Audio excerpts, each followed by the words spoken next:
ओम शांति। आज 7 तारीख के मीठे बाबा के महावाक्य हैं। आज बाबा ने कहा, मीठे बच्चे, इस कलयुग में सब रावण की जंजीरों में बंधे हुए हैं। जीवन बंद है, उन्हें जीवन मुक्त बनाना है। बाबा ने कहा, विकारों में फंसे पड़े हैं, बंधे हुए विकारों में, जिसको जंजीर कहा जाता है। तो बाबा ने कहा, इस ज्ञान से उनको जीवन मुक्त बनाना है, अर्थात विकार मुक्त बनाना है, रावण की जंजीरों से छुड़ाना है। प्रश्न है, कौन सा वर्षा आप ब्राह्मणों के साथ साथ सभी मनुष्य आत्माओं को भी मिलता है? तो आंसर है, जीवन मुक्त बनने का वर्षा सभी को मिलता है। तुम ब्रह्मा की औलाद ब्राह्मण बनते हो, इसीलिए तुम्हें 21 जन्मों के लिए जीवन मुक्त का वर्षा मिलता है। बाकी सबको अपने अपने धर्म में पहले जीवन मुक्ति अर्थात सुख और फिर दुख मिलता है। हर एक को आधा समय सुख और आधा समय दुख मिलता है। बाकी हर एक स्वर्ग के सुख नहीं भोग सकते, उसके लिए तो ब्राह्मण बनना पड़े, पाठशाला में शिक्षा लेनी पड़े, माया पर विजयी बनना पड़े। बाबा ने कहा, स्वर्ग के सुखों के लिए मेहनत करनी पड़े। ठीक है, स्वर्ग के सुखों के लिए ज्ञान धारण करना पड़े, उसको प्रैक्टिकल में लाना पड़ेगा। बाबा ने कहा, विकारों को जीतना पड़ेगा, हर वक्त माया पर विजय लेनी पड़ेगी, तब जाके कहाँ पर जाएंगे? स्वर्ग में जाएंगे। तो गीत है, मुखड़ा देख ले प्राणी जरा मन दर्पण में, कितने पाप और कितने पुण्य है तेरे जीवन में। ठीक है, कहाँ देखना मुखड़ा? अपने आप ही सब कुछ होता है, मैंने क्या अच्छा किया, क्या बुरा। चेक करना है, बचपन से लेके जब से आपने होश संभाला तब से अब तक आपने क्या किया, कितने आपने अच्छे काम किए, कितने बुरे काम किए, ये आपको पता होना चाहिए। क्योंकि अंत समय पे इसका हिसाब भगवान फिर आपको देगा। उससे पहले आप ही देख लो, पहले ही बाबा के आगे रख दूं। आप देख करके इतने पुण्य कर लो कि जिससे कि वो पाप जो है क्या हो जाए, कम हो जाए। ठीक है, अभी तो क्या है, अभी तो किसी का पलड़ा किसी तरफ ज्यादा है, मतलब पाप की तरफ भी ज्यादा है, पुण्य लोग करते कितना है, आटे में नमक बराबर। वो भी हुआ वो भी नहीं हुआ। ठीक है, तो चेकिंग कर लें कि मेरे मन में कितना है सब कुछ। ओम शांति। ये किसने कहा? अपने दिल रूपी दर्पण में देखो कि कितने पाप है, ठीक है, कितने पुण्य है, अर्थात 5 विकारों पर जीत कितनी पहनी है। क्या चेक करना है? 5 विकारों पर जीत कितनी पहनी। हम लायक बने हैं श्री नारायण को वरने के लिए, क्योंकि जीवन मुक्ति व स्वर्ग के मालिक तो राजा रानी भी बनते हैं, प्रजा भी बनती है। तो दर्पण में अपने को देखना है। ठीक है, क्या करना है? हाँ, अपने को देखना है, अपना जीवन देखना है कि मेरे जीवन में असल में अगर अभी मैं शरीर छोड़ दूं तो क्या होगा मेरा। ठीक है, तो ये बहुत जरूरी है ना। मतलब ये देखो कि मैंने जो देखा प्रैक्टिकल में कि आत्मा सब तरफ से छूटी हुई थी, मन से छूटी हुई थी सब तरफ से, तो आसानी से ऐसे आंख बंद कर ली जैसे धीरे धीरे कोई सो जाता है। जैसे नींद आती है ना, एकदम नींद नहीं आती, तो धीरे से आंखें बंद कर ली। तो ये ऐसी आंखें बंद नहीं हुई, ये आंखें ऐसे बंद हुई हैं कि कहीं पर भी आत्मा ने अपना हिसाब नहीं छोड़ा, है ना। किसी भी तरह से लगाव झुकाव, किसी भी चीज में लालसा आसक्ति कुछ नहीं था। तो सहज आत्मा को मतलब कष्ट नहीं हुआ, शरीर छोड़ दिया। तो शास्त्रों के अनुसार भी ऐसी जो मृत्यु है वो बहुत सौभाग्य से, बहुत तपस्या करने के बाद मिलती है। तपस्वी आत्माओं को ऐसी मृत्यु प्राप्त होती है। तो बाबा भी हम बच्चों को ये शिक्षा देते हैं, ये सारा जो ज्ञान है ये मृत्यु के ऊपर ही है। बाबा कहते हैं ना, मरने का ज्ञान है। ठीक है, मरने का ज्ञान है और इसको समझना बहुत जरूरी है, और जो समझ ले वो सुखी हो जाएगा। तो यही है, इसीलिए लोग अपना नहीं पाते। सुनते तो बहुत है, जाते हैं जगह जगह सत्संगों में, लेकिन प्रैक्टिकल जीवन में धारणा नहीं कर पाते। क्योंकि जीवन मुक्ति व स्वर्ग के मालिक तो राजा रानी भी बनते हैं, प्रजा भी बनती है। तो दर्पण को अपने को देखना कि माँ बाप जितनी सेवा हम कर सकते हैं, ये सिर्फ तुम ब्राह्मण ही हो जो जानते हो कि ये कलयुग है। क्या है ये? कलयुग है। और सब जीवन बंध में है, एक भी जीवन मुक्ति में नहीं है। सब 5 विकारों की जंजीरों में फंसे पड़े हैं। तुम भी जीवन बंध में थे, अभी जीवन मुक्ति पाने के लिए बाप पुरुषार्थ करा रहे हैं। ठीक है। बाबा ने समझाया, इस समय सब मनुष्य मात्र जीवन बंध में है, क्योंकि है ही कलयुग। रावण की जंजीरों में बंधे हुए हैं। कलयुग है जीवन बंध, सतयुग है जीवन मुक्त। राम राज्य में यथा राजा रानी तथा प्रजा सब जीवन मुक्त है, अर्थात सतयुग में कोई भी विकारों के वशीभूत नहीं है।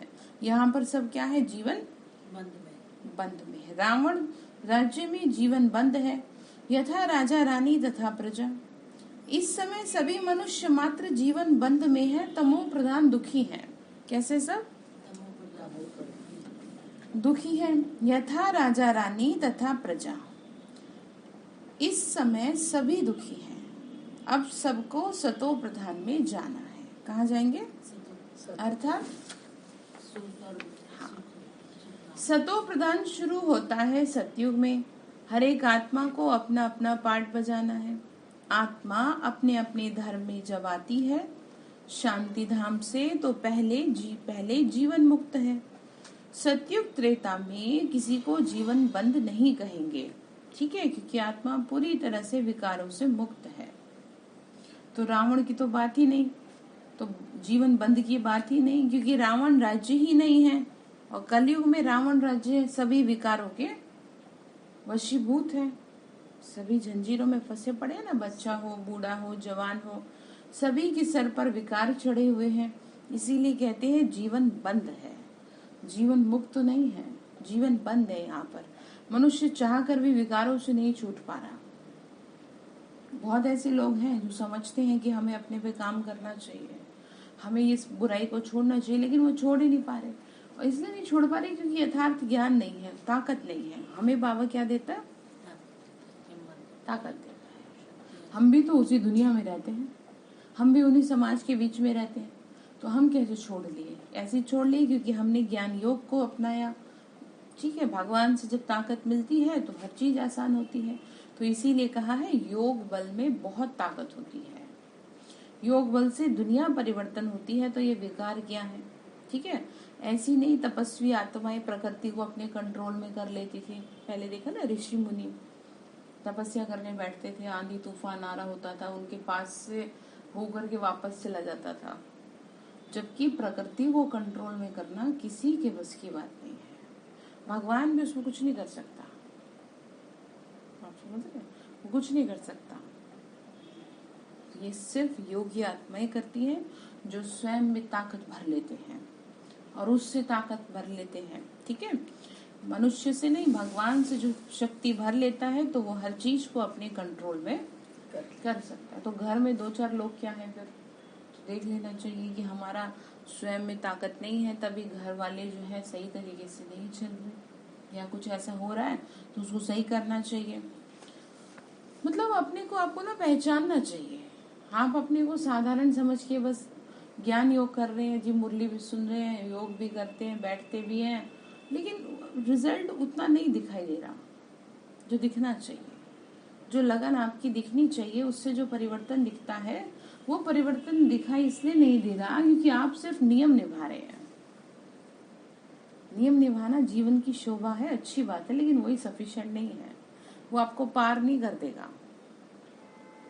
जैसे आपका बच्चा आपके कहने से रोज छोटा था तो स्कूल तो रोज जाता था, बैग भी लेके जाता था और क्लास में भी बैठता था, लेकिन वो पढ़ता नहीं था, उसका मन नहीं लगता था पढ़ाई में। और ऐसे करते करते करते करते वो डल हो गया, तो उसका जीवन खराब हो गया। ठीक है, होना ही था जब पढ़ाई नहीं कर रहा था। तो इसी तरह से आप अपना देखो कि आप रोज मुरली भी सुनते हैं, योग भी करते हैं, बैठते भी हैं क्लास में, नोट भी करते हैं, लेकिन आप सही तरीके से जब पढ़ नहीं पा रहे तो फिर वो आपको कैसे पार करेगी पढ़ाई? वो तो बुद्धि में धारण करनी पड़ती है ना। कहते हैं ना, टीचर कहता है भाई इतना तो पढ़ो जिससे कि कम से कम पास तो हो जाओ, 30 नंबर 33 नंबर तो ले आओ। तो यहाँ पर बाबा ये कहता है कि इतना तो याद कर लो मुझे कि जो कम से कम तुम परिवार में सही रह सको। मुरली पढ़िए और ध्यान नहीं रहा, देखो सुनिए मुरली। इसके लिए आपको अपने पे काम करना चाहिए, आपको अपनी बुद्धि की चेकिंग करनी चाहिए कि क्यों मेरी बुद्धि इतनी भटकती है, क्यों नहीं मुझे पॉइंट याद रहते। फालतू की बात तो मुझे बहुत रहती है याद। अपने को चमाट लगानी चाहिए बाबा की लैंग्वेज में कि मैं इन लोगों की बातों को तो बड़ा सोचती हूँ, बाबा की बातों को क्यों नहीं सोचती हूँ मैं। तो अपने आप सही ट्रैक पे आ जाएंगे। ठीक है, तो अभी क्या है, सभी का जीवन बंद है। बाबा हमें क्या बना रहे हैं? हाँ, जीवन मुक्त बना रहे हैं। जीवन मुक्ति का अर्थ ये नहीं कि सभी सतयुग त्रेता में आ जाएंगे, नहीं। रावण के दुख से छुड़ाना है, उसको ही जीवन मुक्ति कहा जाता है। मनुष्य को मुक्ति व जीवन मुक्ति नहीं दे सकते। मुक्ति अर्थात निर्वाण धाम में सबको बाप ही ले जाते हैं। पहले सब मुक्ति में जाएंगे, फिर जीवन मुक्ति में नंबरवार धर्म अनुसार आएंगे। ठीक है, नंबरवार अपने अपने धर्म अनुसार। ऐसे नहीं कि सतयुग में नहीं आते तो जीवन मुक्त नहीं कहला सकते। पहले पहले जो भी आते हैं अपने धर्म में वो जीवन मुक्त में है। ठीक है, आत्मा में कुछ नहीं लगा हुआ, विकार तो बाद में प्रवेश करते हैं, वो जैसे कि एक्टिव होने लगते हैं। जब आत्मा गर्भ धारण कर लेती है तभी तो 5 विकारों की प्रवेशता नजर आती है। और जैसे जैसे छोटा बच्चा बड़ा होने लगता है तो उसकी गलतियां, वो उसकी जो है विकार दिखाई देने लगते हैं। मतलब कहते हैं ना, जब तक बच्चा बोलता नहीं है तो सबको अच्छा लगता है। मतलब अच्छा इन द सेंस कि उसका नटखटपना अच्छा लगता है। और जब वो बोलने लगता है, धीरे धीरे बड़ा हो जाता है, चीजों को देखने करने ऑब्जर्व करने लगता है, तो माँ बाप के लिए मुसीबत बन जाता है। तो वो मुसीबत बच्चा नहीं है, वो विकार है जो उसके अंदर प्रवेश हो गए, एक्टिव हो गए। जो छोटा था उस टाइम एक्टिव नहीं हुए थे। जैसे जैसे शरीर बड़ा हुआ वैसे वैसे विकार भी बढ़ गए, मतलब बड़े होते गए ना वो भी। तो जीवन मुक्ति की बात बाबा कर रहे हैं। बाबा ने कहा अपने आप फिर उस हिसाब से आते हैं। आत्मा को पहले सतो प्रधान बनना है, फिर सतो रजो में आना है। हर चीज नई से पुरानी होती है, पुरानी से फिर नई बनती है। इस समय साधु संत आदि सब जीवन बंद में है। ठीक है, क्योंकि विकारों के वश में है। जब तक बाप ना आए उनको बाबा कहा जाता है। फिर महाकाल कहो या कोई भी नाम रखो, असल नाम है शिव बाबा। बाबा बाबा कहते ही रहते हैं। गॉड फादर परमपिता परमात्मा कहते हैं। बाबा समझाते हैं, मैं आकर बच्चों को मुक्ति जीवन मुक्ति दोनों ही देता हूँ। पहले पहले जो भी आएंगे जरूर सुख में आएंगे, फिर पीछे दुख में आना है। बाबा ने कहा मुक्ति के बाद जीवन मुक्ति आती है, फिर पीछे है जीवन बंद। पहले पहले तो सुख है, बाप सभी को वर्षा देते हैं। ठीक है, क्या कह रहे हैं? बाप सभी को वर्षा देते हैं, मतलब सुखों का वर्षा देते हैं। फिर कोई का एक जन्म भी सुख का होगा, आया थोड़ा सुख पाया और मरा, होगा जरूर, क्योंकि ज्ञान धारण किया ना, इसलिए व्यर्थ नहीं जाएगा। समझ में आ रही बात क्या कह रहे हैं? ज्ञान धारण किया। हाँ, सुख ऐसे ही होगा, थोड़ा सुख होगा और शरीर छोड़ दिया। उनका ड्रामा में इतना ही पार्ट है। बावनी का वृद्धि तो मनुष्यों की होती रहती है, अब तक आते ही रहते हैं, जास्ती रहने वाले तो नहीं है। बाबा ने कहा कि ज्यादा तो रहेंगे नहीं, भले आते रहे। विनाश तो सामने खड़ा है, जो नए आएंगे वो फिर भल कलयुग में आए, परंतु आते ही दुख नहीं भोगेंगे। ठीक है, बाबा ने कहा समय लगता है, जरूर उनका कहा अच्छा ही मान होगा। मुक्ति धाम में हमेशा पहले जीवन मुक्ति में जाना होता है। माया के बंधन से मुक्त हो, पहले सुख में उतरेंगे फिर दुख में आएंगे। ठीक है, बाबा ने कहा बाद में क्या भोगती आत्मा?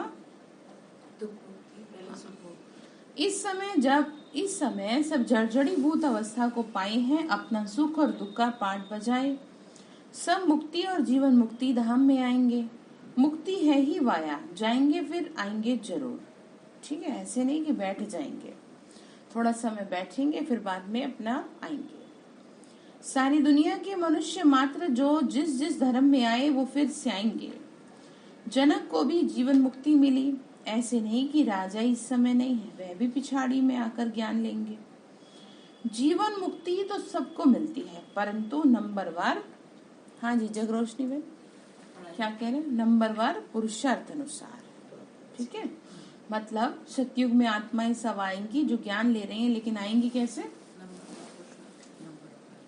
जिसने जितनी मेहनत यहाँ पर कर ली उस हिसाब से वहां पर उनको सीट मिलेगी। ऐसे नहीं कि कोई सारी राजा बनेंगे, सारी प्रजा में आएंगे या दास दासी में आएंगे, सब अपनी अपनी मेहनत अनुसार अपनी सीट को ग्रहण करेंगे। बाबा की एक प्लस पॉइंट यहाँ पर यह, बाबा ने कहा मैं तुम्हें बता दूंगा मृत्यु से पहले कि तुम क्या बनोगे, क्या होगा तुम्हारा। ठीक है, कि तुमने कितना किया और उस हिसाब से तुम्हारा क्या होगा। बाबा ने कहा मैं तुम बच्चों को ये बता दूंगा। और जो सब धर्म है उनके लिए फिर कहेंगे नंबरवार पुरुषार्थ अनुसार।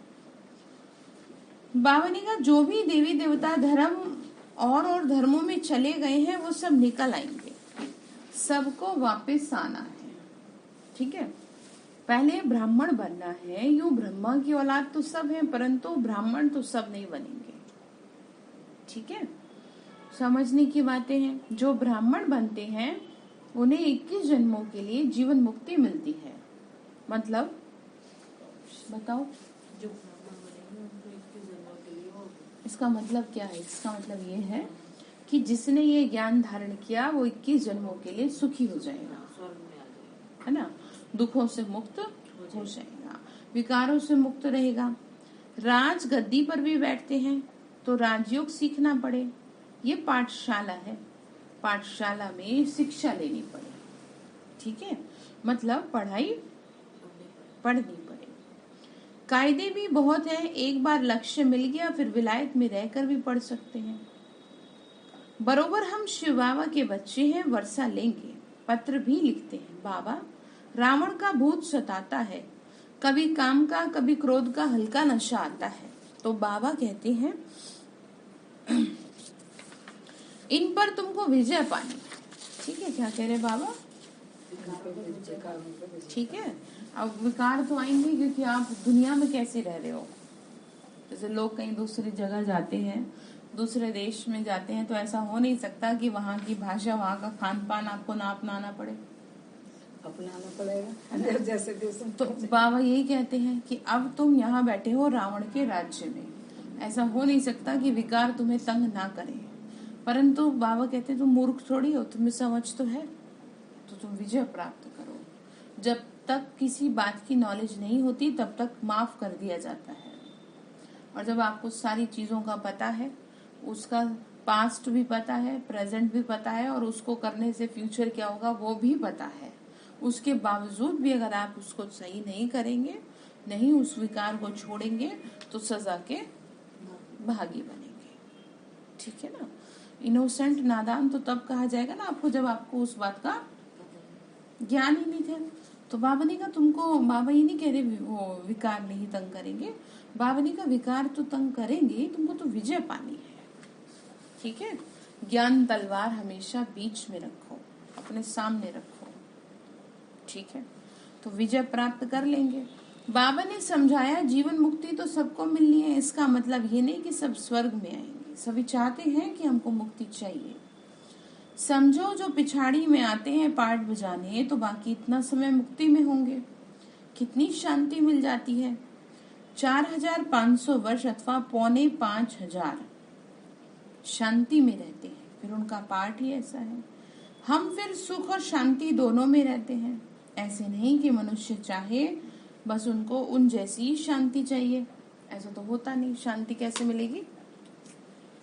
ज्ञान धारण करने से, जीवन में ज्ञान को लाने से शांति मिलती है। ऐसे थोड़ी वहां बैठे ही रहे, कहाँ शांति धाम में बैठाई रखे आपको, आत्मा को पाठ बजाने के लिए भेजना पड़ेगा ना। जैसे बच्चे बड़े हो जाते हैं तो माँ बाप तुरंत स्कूल में एडमिशन करा देते हैं, क्योंकि उनको ये पता है इसका फ्यूचर वही है। तो बाबा भी कहते हैं बच्चे मैं तुमको बिठा के रखूं, ये नियम नहीं है, तुमको नीचे जाना पड़ेगा, चक्र रिपीट होगा। 12 के बाद 1 ना बजे, ऐसा नहीं हो सकता। कल भी सूरज उगेगा, भोजन भी करेंगे आप, लेकिन कल का सूरज आपके लिए क्या लेके आएगा इस बात की आपको उम्मीद नहीं है। तो बाबा ये कहते हैं कि तुमको वहां बिठा के मुझे क्या करना है, तुमको तो क्या करना पड़ेगा, वापस आना पड़ेगा। ठीक है। बाबा ने कहा ड्रामा है ये तो, इसमें फर्क नहीं पड़ सकता। शांति के शौकीन तो बहुत हैं, तुम्हारे सुख से भी उन्हों को शांति ज्यादा मिलती है। तुमको फिर सुख शांति दोनों मिलती है। क्यों मिलती है हमें सुख शांति दोनों? है भाई? लोग पाठ में जाते हैं वो शांति में, क्योंकि वो परम धाम में बैठे तो शांति। हमें सुख शांति इसलिए मिलती है क्योंकि हमने पवित्रता को अपनाया है। ठीक। जिसने पवित्रता को अपनाया उस आत्मा को सुख शांति ऐसी है जैसे कि हम परछाई जो साथ साथ चलती है। अब डिपेंड आपके ऊपर करता है कि आपने कितने % उसे अपनाया है। आपने 50% अपनाया है तो 50% जीवन में सुख शांति रहेगी। आपने 90% अपनाया तो 90% रहेगी। ठीक है। अब मैटर ये भी करता है कि पवित्रता ऐसी डेप्थ में है क्या फिर कि जो इतना चेंज आ जाता है कि सुख शांति ही उसी के ऊपर डिपेंड करती है। ठीक है। तो पता रखा है, छोटी छोटी चीजों की बातें सारी क्लियर हैं। तुम्हारे सुख से भी उन्हों को शांति ज्यादा मिलती है। हमारी आत्मा में ना पवित्रता का बल भर जाता है। तो जिसमें पवित्रता का बल भर जाता है तो फिर वो आत्मा कहीं भी जाए सुखी रहती है। फिर चाहे वो परम धाम में जाए, चाहे वो स्वर्ग में जाए, चाहे वो कलयुग में रहे, उसमें तो शक्ति भर गई ना। तो पवित्रता पे काम करना जरूरी है। तुमको फिर सुख शांति दोनों मिलती है। यहाँ सुख है अल्पकाल का, शांति तो यहाँ होती नहीं है। ठीक है। शांति भंग कैसे हो गई? अपवित्रता से। तो दुख धाम है ना, बाकी जंगल में जाके बैठ जाना वह कोई शांति थोड़ी है। अकेला आदमी क्या करेगा? मन से तो और अशांति रहेगा।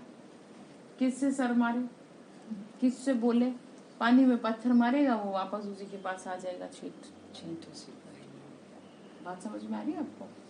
कहने का मतलब ये है कि अकेले व्यक्ति का कोई जीवन नहीं है। लेकिन बाबा ने तो हमें अकेले रहना ही सिखाया। बाबा तो रोज यही कहता तुम्हें तो अकेले जाना है, तुम्हें अकेले ही रहना है, तुम खुद को अकेले कर दो। उसके पीछे बहुत गहरा रहस्य है, क्योंकि अंत समय में कष्ट उन आत्माओं को बहुत कम होगा जो जिन्होंने अकेले रहने की आदत डाली। ठीक है। क्योंकि सबके संबंध टूटेंगे और सबसे पहले जिगरी टूटेंगे। तो समझ गए? तो बात शांति की कर रहे थे। तो कहने का मतलब ये है, शांति को जंगल में बैठने से नहीं मिलती। शांति तो स्वभाव में भी मिल सकती है अगर आपका मन शांत है। तो अगर आपके जीवन में शुद्धता पवित्रता है तो आपको कहीं भी शांति प्राप्त हो जाएगी। और दूसरा, अगर आपको आत्मा का ज्ञान है तो शांति प्राप्त होगी। अगर वहाँ शांति है तो फिर वहां ही बैठे रहें। फिर शहर में आकर इतने फ्लैट आदि क्यों बनाते हैं? बाबा ने कहा परम धाम में बैठे रहें, ये भी कैसे हो पॉसिबल? वहां सतयुग में तो शांति शांति है, सुख शांति दोनों है। आत्मा डिस्टर्ब नहीं है किसी भी तरह से। ठीक है। शांति की जरूरत वही होती है जहां पे चीजें आपके अकॉर्डिंग ना हो। ठीक है। आपकी इच्छाएं बहुत ज्यादा है, आप हर चीज को बेहतर चाहते हो। कलयुग में आप कर सको तो हो जाएगी, लेकिन ये पॉसिबल नहीं। ठीक। आप अपने योग बल से कर लो, जैसे स्टार्टिंग में बताया था। बताया था ना, स्टार्टिंग में बताया था। क्या बताया था? मुरली सुन लेना। ठीक है। तो वहां सतयुग में तो शांति शांति है। भल पिछाड़ी में जो आते हैं वह समझते हैं यहाँ शांति अशांति है। उन्हों को तो शांति है, दूसरों को अशांति में समझते हैं। ये बातें बड़ी समझने की। जीवन मुक्ति मिलती सबको है। 21 जन्म तुम राज्य करते हो, फिर तो दूसरे देरी से आते हैं। वो ऊपर में शांति में रहते हैं। कोई सतयुग में अथवा त्रेता में पीछे आते हैं तो भी शांति धाम में है ना, तो वहां कोई दुख नहीं है। फिर नंबरवार आएंगे, हिसाब किताब है। क्या कह रहे हैं? हिसाब किताब अपना अपना करते हैं सब। ठीक है। तो समझ में आ रही बात? क्या कह रहे हैं जगरोशनी बहन? नंबरवार पुरुषार्थ अनुसार आत्मा आती है तो वह ऊपर में शांति में रहते हैं। कोई सतयुग में अथवा त्रेता में पीछे आते हैं तो भी शांति धाम में है, वहां कोई दुख नहीं है। बावली का हिसाब किताब है, ठीक है। मनुष्य समझते हैं साइंस बड़ी तीखी है, हम कहते हैं हमारी साइलेंस सबसे तीखी है, ठीक है। क्या तीखा है? साइलेंस, ठीक है। बाबा की याद में ताकत, बाबा की याद से ताकत मिलती है। वह साइंस की ताकत से ऊपर चंद्रमा में जाने की मेहनत कर रही है। तुम तो 1 सेकंड में सबसे ऊपर चले जाते हो, सूरज चांद सितारों से भी पार। बुद्धि को ले जाने होता है और थोड़े तीर चलाने होते हैं, ठीक है ना। कैसे ले जाते हैं? जैसे कि मैंने आपको बताया था कि प्रकाशमणि दादी जी ने सबसे पहले साइंटिस्ट को ये अनुभव कराया था कि साइंस घमंडी बाबा का समझते नहीं है कुछ भी, सोचते हैं हम ही हैं सब कुछ, क्योंकि वो मानते ही नहीं है कुछ भी। भगवान तो मानते ही नहीं है कि वो भगवान है, वो सोचते हैं सब साइंस से ही हो रहा है। तो प्रकाशमणि दादी जी ने, उस समय की बात है बहुत पुरानी, तो उनको अनुभव कराया था परम धाम का। तो वो मान गए थे कि हाँ सचमुच में एक दुनिया है। तो वो कराना पड़ता है, जब तक किसी ने, वो है ना, जब तक नहीं चखा स्वाद तब तक कैसे पता चलेगा। हाँ, ठीक है। तो बावनी का वहां तो ऐसे ऊपर तो अपने आप जाती है ना, बुद्धि जाने की बात है। आप एक बात तो बताओ, आप शरीर को लेके ऊपर जाओगे कैसे? फ्लैट ले लिया आपने, कह रहे ना चांद पे क्या ले लिया, फ्लैट ले लिया आपने, कैसे रहोगे ऊपर? बताया जाता है कि जो स्पेस में जाते हैं उनका जो बॉडी है वो बिल्कुल बेकार हो जाता है, क्योंकि वो उसमें रहता है ना, हवा में उड़ती है। तो उनको जब वो नीचे आते हैं तो बहुत दिक्कत हो जाती है, क्योंकि हाँ वो नीचे रख ही नहीं सकते। आप समझ रहे हैं?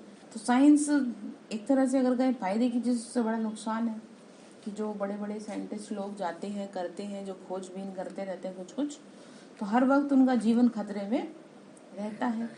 तो बाबा का ये तो समझ की बात है। चांद से भी ऊपर चले जाते हैं, मूल वतन सूक्ष्म वतन से ऊपर तो कुछ है ही नहीं, क्या करेंगे जाके? सूर्य चांद से मूल वतन सूक्ष्म वतन बहुत दूर है। आप सोचो आकाश ही कितना दूर है। आप समझ रहे? देखो जैसे चिड़िया जितनी दूर जाती जाती है वो छोटी दिखती जाती है। अब आप इस बात से समझ सकते हैं कि कितना दूर है सब। आत्मा के लिए कुछ दूर नहीं है। हाँ, उड़ने के लिए थोड़ी दूर है, अगर आंखों से देखने की बात करें तो दूर है। तो किसी को मालूम नहीं पड़ सकता, ये सब डिटेल की बातें हैं। सूर्यवंशी राजा रानी बनने की तकदीर नहीं है तो कुछ समझ नहीं सकेंगे, ना किसी को समझा सकते।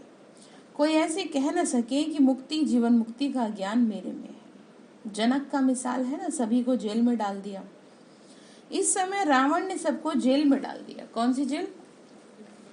बेकार की जेल है, ठीक है। सब किस में मरे पड़े? सबको कैद कर दिया, बाहर से ताला लगा दिया कि तुम निकल के तो दिखाओ, छोड़ के दिखाओ, इस प्रकार को छोड़ ही नहीं पाओगे, ऐसे ताला ही तो लगा दिया।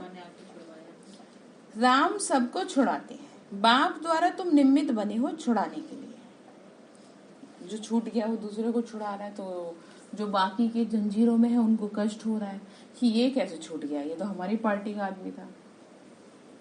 आप समझ रहे हैं ना, जिसके अंदर से विकार निकलते जाते हैं तो दूसरों को कष्ट होता है। तो बाबा ने कहा तुम्हारा नाम बाला है शिव शक्ति सेना, तुम्हारा नाम इस ड्रामा में बहुत ऊंचा होना है पिछाड़ी में। जब से बाबा आया है तो माताओं का मर्तबा दुनिया में बहुत ऊंचा हुआ है। 1936 में पुरुष प्रधान समाज था, ठीक है। बाबा तब आए, तब से क्या हुआ, माताओं बहनों को महत्व दिया गया, ऊंचा उठाया गया। पहले विलायत में माताओं का मर्तबा बहुत था, वहां बच्ची पैदा होती थी तो खुशी मनाते हैं, यहाँ बच्ची पैदा होती है तो खटिया उल्टी कर देते हैं, बर्थडे भी नहीं मनाते। वैसे कन्याओं का कन्हैया गाया हुआ है, वास्तव में तुम सब कन्याएं हो, तुम्हारा ये नया जन्म है, बाकी पढ़ाई तो नंबरवार है। आत्मा छोटी बड़ी नहीं होती, शरीर छोटा बड़ा होता, आत्मा एज इट इज रहती है। हाँ, ये कह सकते हो किसी की आत्मा में कम पावर है, किसी की में ज्यादा पावर है जो चमकती है। समझ रहे? जैसे कि कईयों का माथा चमकता है तो वैसे नहीं चमकता, वो अंदर में बैठी जो आत्मा है ना उसमें चमक बहुत है। और जिसमें उसकी लेट से बाहर में भी सुनो, जिसमें जितनी ज्यादा पवित्रता होती है ना, उसका चेहरा उतना ही लाइट हाउस बन जाता है। लाइट हाउस समझ रहे, बहुत तेज दिखेगा चेहरे पे। और कईयों का आत्मा जितनी काली है, काली इन द सेंस जितनी पाप में भरी हुई है, जितने बुरे कर्म कर दी है, उसी हिसाब से फिर चाहे कितना भी लीपा पोती कर ले वो आत्मा को थोड़ी ना छिपा देंगे उसकी। वो किसी में ताकत नहीं है इतनी कि वो आत्मा की चमक को बढ़ा सके या उसे कम कर सके। ये तो अंदरूनी ताकत है। जैसे आप देख सकते हो दीदी दादियों को, टीचर्स बहनों को। जैसे मुझे याद है, एक छोटी सी हंसी की बात याद आती है। मैं एक बार स्कूल में पढ़ाती थी, तो किसी को पता नहीं था कि मैं भी ब्रह्मा कुमारी इसको फॉलो करती हूँ। ज़्यादा एज नहीं थी मेरी, 20-21 साल की होंगी शायद। तो सब बैठे थे, टीचर्स जैसे बैठते हैं लंच करने के लिए। तो किसी ने कहा कि ये जो है ब्रह्मा कुमारियाँ पता नहीं क्या लगाती हैं, जो चेहरे पे बड़ा तेज रहता है इनके। तो अब फिर मैंने कहा वो लगाती हूँ। उनको ये तो नहीं मैंने बताया कि मैं भी मतलब फॉलो करती हूँ या मैं जानती हूँ सबके बारे में। तो मैंने कहा वो लगाती कुछ नहीं है, वो पवित्रता की चमक होती है, ठीक है, जो अपने आप ही चेहरा बाहर निखर के आता है, ठीक है। वो चमक जो है उसे कोई नहीं बड़ा घटा सकता, उसे आप स्वयं ही बड़ा घटा सकते हो। आप जितना पाप करोगे उतना आपका चेहरा बताता रहेगा, और जितना पुण्य करोगे वो चेहरा बताता रहेगा। इसीलिए तो आज कहा ना, क्या गीत था, मुखड़ा देख ले प्राणी। ऐसे थोड़ी कहा कि आप अपना मुखड़ा देखो कि आपका चेहरा कैसा हो रखा है। जब आत्मा अंदर से दुखी होती है तो दुख वाला चेहरा हो जाता है। भगवान का बनने के बावजूद भी अगर ऐसा चेहरा है तो आप फिर क्या फायदा बताओ, ठीक है। तो बाबा ने कहा माताओं का मर्तबा ऊंचा किया मैंने। तो कोई झट समझ जाते हैं, बाबा ने कहा कोई तो झट समझ जाते हैं, किसी की तकदीर में नहीं है तो नहीं समझते। जीवन मुक्ति और जीवन बंध ये दोनों ही स्थूल वतन की बात है। सतयुग से लेकर जीवन मुक्ति होते हैं, फिर जीवन बंद होते हैं द्वापर में। अभी सुख को सब भूल गए, दुख में पड़े हैं। ऐसे कोई नहीं जो कहे कि हमने 21 जन्म सुख लिया है, ठीक है। अब रावण राज्य होने के कारण मूत पलीती हो गए। वह रावण राज्य ही नहीं तो मूत पलीती कैसे होते हैं? इसका मतलब विकारों के वशीभूत हो गए। बाबा ने कहा गाया भी जाता है योग बल और भोग बल। कल सिखाया था ना, कल परसों सिखाया था। 2 रास्ते हैं आपके पास, या तो कर लो हिसाब पूरा योग बल से, ठीक है, या फिर करनी पड़ेगी सजाओं से। और वो सजा कोई ऐसे नहीं आपको कोई हंटर मारेगा जैसे गरुड़ पुराण में दिखा, शरीर कष्ट पाएगा, किसी भी तरह से पाएगा, ठीक है। वहां योग बल से बच्चे पैदा होते हैं। तुम रस्म को जानते हो, दूसरों की बात ही नहीं है। अमेरिकन आदि की रस्म वह जाने, हम अपनी रस्म रिवाज को जान गए। कहाँ की रस्म? सतयुग की, ठीक है। हम सतयुग के रहने वाले हैं, वहां की रस्म भी नहीं होगी, हम उस पे चलेंगे। जैसे कल पहले तुम चले थे, जो हुआ होगा वही अब होगा। बच्चे ध्यान में जाकर रस्म रिवाज देखकर आते हैं, परंतु फिर भी उच्च पद पाने की मेहनत तो करनी है, ठीक है। क्या कह रहे हैं? ऐसे नहीं कि हाँ ठीक है चल तो रहे हैं, कर तो रहे हैं, जोर से डाल करके, ठीक है। करने का तो अपने लिए तो कर रहे हैं, किसी के लिए थोड़ा। जिन्होंने वहां की रस्म रिवाज बताई वह सब अभी है नहीं, चले गए। तो इससे कुछ फायदा होता नहीं, सब कुछ डिपेंड करता है पढ़ाई पे। आप अभी पढ़ाई करो, जो होगा होता रहेगा। मैंने आपको बोला ना, सारी बात तो अभी जीवन और मृत्यु की है आपका, ठीक है। आपका जीवन सही तरीके से चलता रहे और मृत्यु के समय कष्ट ना हो, काम तो आपको इस पे करना है। जीवन तो जी रहे हैं, कष्ट मृत्यु के समय पाती है आत्मा, बड़ा भयंकर कष्ट पाती है। और सबसे ज्यादा कष्ट किन लोगों को होता है मैं आपको बता दूं, जो लोग कोमा में रहते हैं, वो बहुत कष्ट पाती है आत्मा। जिनको फालिस पड़ जाती है, फालिस समझते हैं, पैरालाइज हो जाता है, लघवा पाँव मार जाता है, बोल नहीं सकते। हाँ, ये जो कष्ट है ना, ये बहुत भयंकर कष्ट है। जब आदमी चल फिर नहीं सकता, ठीक है, अपाहिज जैसा हो जाता है। सब कुछ है, पैसा भी है, सुख भी है सारे, लेकिन जो वो कष्ट शरीर से पा रही ना, वो आत्मा किसी जन्म की सजा भुगत रही है। तो इसीलिए हम लोगों की हमारे साथ ऐसा ना हो उसके लिए क्या करना है हमको, क्योंकि कुछ पता थोड़ी है किसको कौन सी बीमारी आ जाए। तो ये सारी सजाओं से बचने का एकमात्र उपाय है योग, बल, तपस्या, और शरीर को किस में लगाना, सेवा में लगाना। तो ये कम होता है, ये सजा जो है ना ये कम होने लगती है फिर। तो अर्थात बाप को याद करना है। ज्ञान अर्थात चक्र फिराना, यह तो सहज है। बाबा कहते हैं मेरे पास आना है ना, इसीलिए मुझे याद करो। मनुष्यों को मरने के समय कहा जाता है राम राम कहो। अच्छा देखो, मेरा तो पर्सनल अनुभव कि जब लेके जा रहे थे मदर को गाड़ी में 2 बजे, मुझे थोड़ी पता था ये अंत समय उनका। मैं उनको ऐसे हाथ में ले रखा था ऐसे और कह रही थी कि मम्मी बाबा बाबा करो, हिम्मत रखो, बाबा बाबा करो। मेरी थोड़ी कल्पना में था कि ये उनका अंतिम समय है। मैंने कहा ऐसे मत करो, बाबा बाबा करो। तो देखो कैसे उसने क्या करा, तुरंत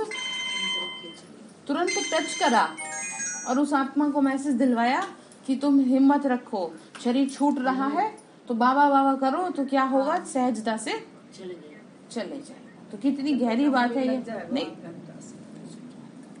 ठीक है। तो इसीलिए इस बात का क्या करना है आपको, ध्यान रखना है कि किसी भी समय क्या हो सकता है, अंतिम समय हो सकता है। और उस समय क्या रहे, दुनिया में कहते हैं ना राम राम कहो। ठीक है।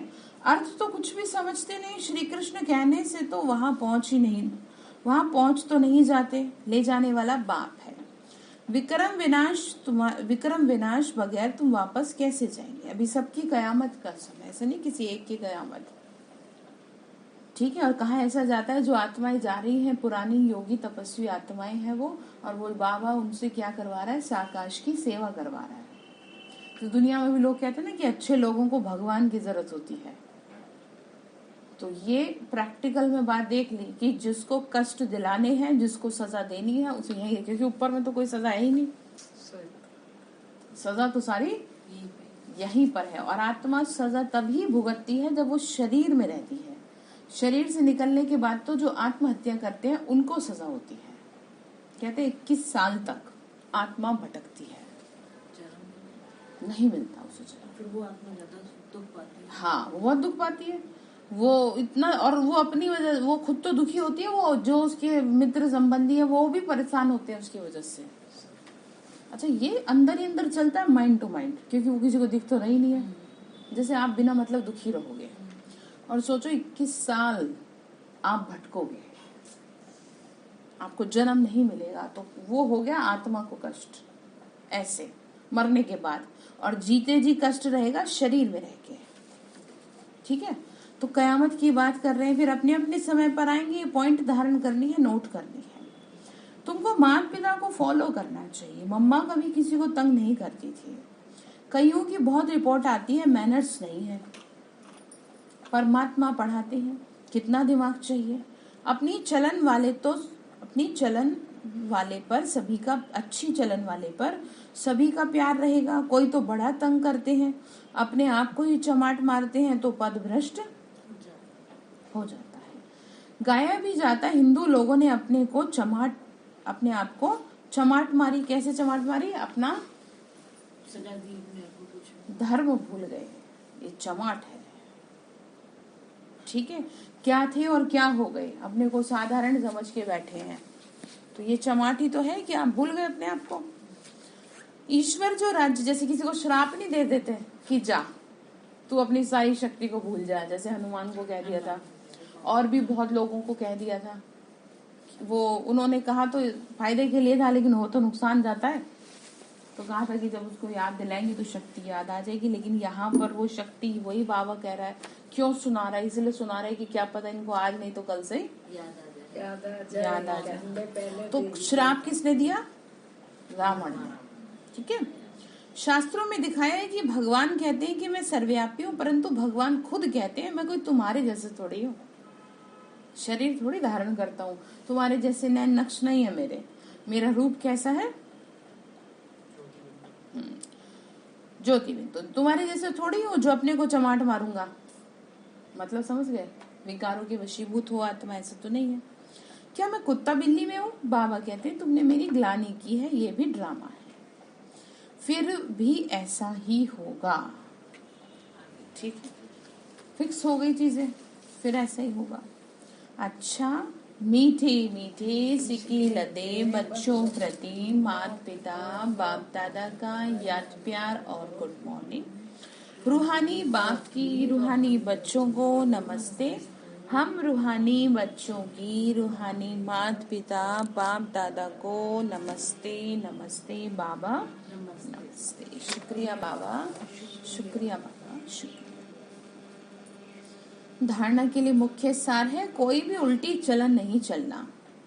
ठीक है, अच्छे गुण धारण करना, माता पिता को फॉलो करना। दूसरी पॉइंट है योग बल से काम क्रोध के हल्के नशे को समाप्त करना, निमित्त बन सबको रावण की जंजीरों से छुड़ाने की सेवा करना। ठीक है, निमित्त बन, कोशिश तो करो। वरदान दिया बाबा ने, क्या, क्यों, कैसे, क्या, क्यों, ऐसे और वैसे के सभी प्रश्नों से पार रहने वाले सदा प्रसन्न चित्त भाव। क्या, क्यों, ऐसे और वैसे सबसे पार हो जाओ।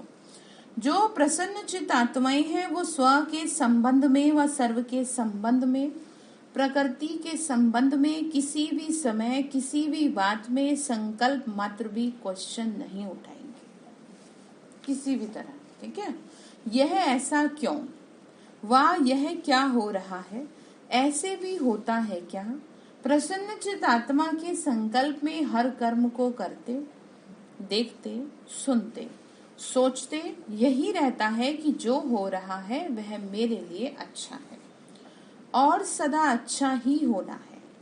वे कभी क्या, क्यों, ऐसा वैसा इन प्रश्नों में नहीं उलझ सकते, उलझन में नहीं जाते। ठीक है, क्या कहा? कौन से? जो इनसे हाँ पार रहते हैं। बाबा ने कहा सदा अच्छा ही होना है, वे कभी क्या, क्यों, ऐसे वैसे इन उलझन में नहीं जाते। तो जो हो रहा है मेरे लिए अच्छा। ठीक है, स्लोगन है स्वयं को मेहमान समझकर हर कर्म करो तो महान और महिमा योग्य बन जाए। मैं क्या हूँ? मेहमान हूँ।